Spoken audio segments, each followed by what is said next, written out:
Hi guys, welcome back to my channel. చూడండి చుమ్ము అయితే ఎట్లా కూర్చుందో, అన్ని ఆనియన్స్ ఇట్లా కట్ చేసి. ఇదేంటా అనుకుంటున్నారా? పాలకూరలో వచ్చిన మట్ అనమాట.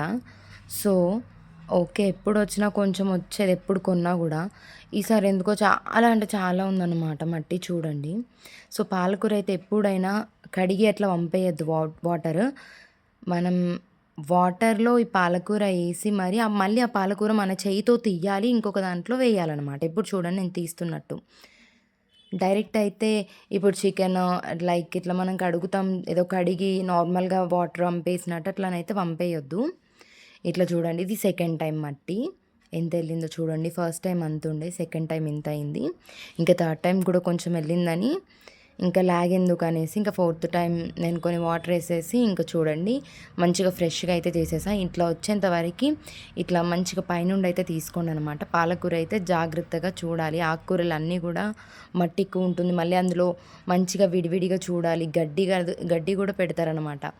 సో ఇంగ్రీడియంట్స్ అయితే రెడీ చేశాను. ఇంకా మిర్చి అన్నీ వాష్ చేసి పెట్టేసా. మిర్చి, ఆనియన్, కొంచెం జీలకర్ర వేసేసా ఆయిల్లో. ఇదేంటి అంటే ఇలాచి పొడి అన్నమాట. కొంచెం ఇలాచి పొడి వేసుకుంటే చాలా మంచిగా అవుతుందన్నమాట. ఆవాలు మన ఇష్టం, వేసుకుంటే వేసుకోవచ్చు, లేకపోతే లేదు. ఇంకా అవి కొంచెం వేగిన తర్వాత ఆనియన్స్ ఇంకా మిర్చి అయితే వేసేసుకోవాలి. పాలకూర ఫ్రై అనమాట. ఇప్పుడైతే నేను పప్పు వేసి చేస్తాను మ్యాక్సిమం. సో ఈసారి అయితే పాలకూర చాలా ఉంది కదా, ఇంకా ఎక్కువ అయితే ఇంకా జనాలు ఏమి ఎక్కువ లేరు కదా ఇంట్లో అనేసి డైరెక్ట్ ఇంకా పాలకూరనే వేసేసా. అది కూడా ఇంకా అయిపోలేదన్నమాట. చాలా అంటే చాలా ఎక్కువ క్వాంటిటీగా వచ్చింది అప్పుడైతే.